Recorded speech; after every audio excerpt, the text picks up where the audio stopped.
Hello friends, അസ്സലാമു അലൈക്കും, നമസ്കാരം. Welcome back to my channel. എല്ലാവർക്കും സുഖമായിരിക്കുമെന്ന് കരുതുന്നു. ഇന്നത്തെ നമ്മുടെ റെസിപ്പി വളരെ ഈസിയും ടേസ്റ്റിയുമായ ഒരു കിഡിലൻ ഈവനിങ് സ്നാക്കാണ്. മിനിറ്റുകൾക്കുള്ളിൽ തയ്യാറാക്കാവുന്ന ഈ ഒരു അടിപൊളി ഈവനിങ് സ്നാക്ക് എങ്ങനെയാണ് തയ്യാറാക്കിയെടുക്കുന്നതെന്ന് നോക്കിയാലോ. നമ്മുടെ ഈസിയും ടേസ്റ്റിയുമായ ഈ ഒരു കിഡിലൻ ഈവനിങ് സ്നാക്സ് തയ്യാറാക്കിയെടുക്കാൻ വേണ്ടി മീഡിയം വലുപ്പത്തിലുള്ള 4 സവാള നമ്മളിവിടെ നൈസായിട്ട് കട്ട് ചെയ്തെടുത്തിട്ടുണ്ട്. ഇത് നമുക്ക് ഈ വലിയ ബൗളിലേക്ക് ഇട്ട് കൊടുക്കാം. കൂടെ തന്നെ ഒരു 3 പച്ചമുളക് ചെറുതായിട്ട് കട്ട് ചെയ്തതും, 2 ഇഞ്ച് വലുപ്പത്തിലുള്ള 1 ഇഞ്ചിയുടെ പീസ് ചെറുതായിട്ട് കട്ട് ചെയ്തതും, കുറച്ച് കറിവേപ്പില നൈസായിട്ട് കട്ട് ചെയ്തതും കൂടി ചേർത്ത് കൊടുക്കാം.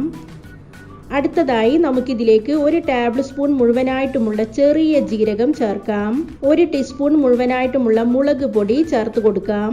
ഇതിലേക്ക് നമുക്ക് ആവശ്യത്തിനുള്ള ഉപ്പ് കൂടി ചേർത്ത് കൊടുക്കാം. അടുത്തതായി നമുക്കിതിലേക്ക് വറുത്ത അരിപ്പൊടി ചേർത്ത് കൊടുക്കാം. നമ്മൾ വീട്ടിൽ സാധാരണ ഇടിയപ്പവും പത്തിരിയും ഒക്കെ ഉണ്ടാക്കുന്ന വറുത്ത അരിപ്പൊടിയാണ്. ഇതിൽ അരിപ്പൊടി മാത്രമല്ല 2 ടേബിൾ സ്പൂൺ മുഴുവനായിട്ടുമുള്ള മൈദ കൂടി മിക്സ് ചെയ്തെടുത്തിട്ടാണ് നമ്മൾ ഇതിലേക്ക് ചേർത്ത് കൊടുക്കുന്നത്. അടുത്തതായി നമുക്കിതിലേക്ക് 1 ടേബിൾ സ്പൂൺ മുഴുവനായിട്ടുമുള്ള ഓയിൽ കൂടി ചേർത്ത് കൊടുക്കാം. കൂടെ തന്നെ 1 ടേബിൾ സ്പൂൺ മുഴുവനായിട്ടുമുള്ള വെള്ളം കൂടി ചേർത്ത് കൊടുക്കാം. വെള്ളവും കൂടി ചേർത്ത് കൊടുത്തതിന് ശേഷം നമുക്കിത് കൈ വെച്ച് നന്നായിട്ട് മിക്സ് ചെയ്തെടുക്കാം. അരിപ്പൊടിയും മൈദയും സവാളയും ഇഞ്ചിയും പച്ചമുളകും എല്ലാം നമ്മുടെ വീട്ടിൽ എപ്പോഴും ഉണ്ടാകുന്ന ഇൻഗ്രീഡിയൻസുകളാണ്. ഈവനിങ് സ്നാക്കായിട്ടും അതുപോലെ തന്നെ റമദാൻ മാസത്തിൽ ഇഫ്താർ ടൈമിലും സെർവ് ചെയ്യാൻ പറ്റുന്ന ഒരു അടിപൊളി സ്നാക്കാണിത്. ഇപ്പം നമ്മുടെ മിക്സ് ഇവിടെ നന്നായിട്ട് കുഴച്ചെടുത്തിട്ടുണ്ട്. ഈ ഒരു കൺസിസ്റ്റൻസിയിൽ വേണം നമ്മുടെ മിക്സ് ആയി കിട്ടാൻ. ഇനി നമുക്ക് ഈ മിക്സ് ഒന്ന് ഷേപ്പ് ചെയ്തെടുക്കാം. അതിനു വേണ്ടി മീഡിയം വലുപ്പത്തിലുള്ള ഓരോ ബോൾസ് ആക്കിയിട്ട് എടുക്കുക. കൈക്ക് മുകളിൽ ഒരല്പം ഓയിലൊന്ന് സ്പ്രെഡ് ചെയ്ത് കൊടുക്കുക. അതിനുശേഷം കനമില്ലാതെ വേണം നമ്മുടെ കൈക്ക് മുകളിൽ വെച്ച് ഇത് പരത്തിയെടുക്കാൻ.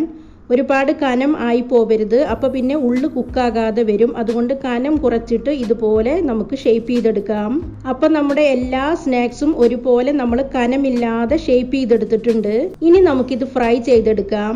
ഫ്രൈ ചെയ്തെടുക്കാൻ വേണ്ടി ഇതാ നമ്മുടെ ഓയിൽ ഇവിടെ നന്നായിട്ട് ചൂടായി വന്നിട്ടുണ്ട്. മീഡിയം ഫ്ലെയിമിൽ ഇട്ടിട്ട് വേണം നമുക്ക് ഈ സ്നാക്സ് ഫ്രൈ ചെയ്തെടുക്കാൻ. ഇനി നമുക്ക് ഓരോ സ്നാക്സ് ആയിട്ട് ഈ ഓയിലിലേക്ക് ഇട്ട് കൊടുക്കാം.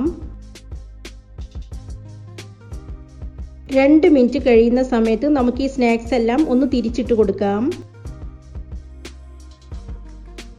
വീണ്ടും 2 മിനിറ്റ് കൂടി കഴിഞ്ഞിട്ടുണ്ട്. നമ്മുടെ സ്നാക്സ് എല്ലാം ഇവിടെ അടിപൊളിയായിട്ട് നല്ല ഗോൾഡൻ ബ്രൗൺ കളറായിട്ട് വന്നിട്ടുണ്ട്.